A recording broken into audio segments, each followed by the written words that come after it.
terjadi upaya penculikan, apa yang harus dilakukan? Jangan berpikir bahwa hal seperti ini jauh dari kehidupan kita. Dalam waktu 30 detik saat Anda menunduk melihat ponsel, seorang anak bisa saja hilang dari pengawasan. Beberapa hari lalu di taman dekat rumah kami yang ramai dan terjadi pada siang hari, seorang anak dilaporkan hilang. Orang tuanya sangat terpukul dan panik. Namun kepanikan saja tidak akan menyelesaikan masalah. Dalam urusan keselamatan, jangan pernah bergantung pada keberuntungan. Baik kamu memiliki anak, pasangan, atau sering bepergian sendiri. Informasi ini penting untuk diketahui. Hal yang sebaiknya tidak dilakukan.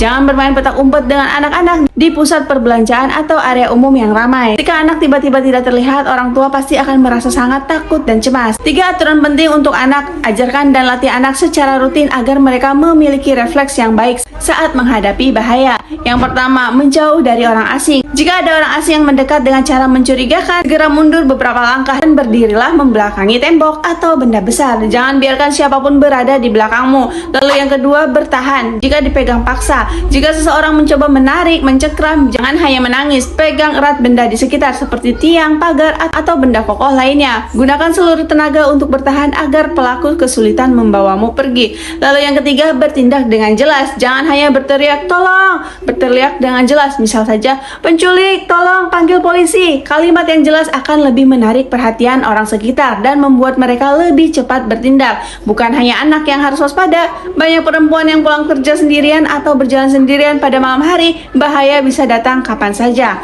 Misalnya, saat Anda berjalan sendirian, lalu sebuah kendaraan asing berhenti dan pengemudinya mencoba mengajak bicara atau mendekat secara paksa, mereka bahkan bisa berpura-pura baik dengan berkata, jalan ini tidak aman, biarkan saya mengantarmu. Ingat, pelaku sering menggunakan berbagai alasan untuk mendapatkan kepercayaan korbannya. Banyak orang menjadi sasaran bukan karena lemah, tetapi karena percaya pada niat baik yang ternyata palsu. Jika kendaraan asing mendekat, jangan berhenti, segera menjauh dan bergerak menuju tempat yang ramai, terang, dan toko yang masih buka. Jika seseorang mencoba menarik atau memaksamu masuk ke dalam kendaraan, lakukan perlawanan untuk menciptakan kesempatan melarikan diri.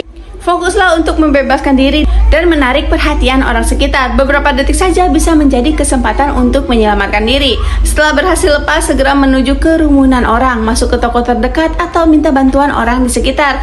Hubungi keluarga atau teman yang dapat dipercaya. Lalu segera laporkan kejadian tersebut kepada polisi. Lalu pesan yang terakhir, banyak orang berpikir hal seperti itu tidak mungkin terjadi pada saya. Padahal tidak ada yang bisa memprediksi kapan bahaya akan datang. Karena itu lebih baik bersiap dan waspada daripada menyesal ketika sesuatu sudah terjadi. Keselamatan bukan tentang hidup dalam ketakutan, tetapi tentang memiliki pengetahuan dan kesiapan untuk melindungi diri sendiri dan orang-orang yang kita sayangi.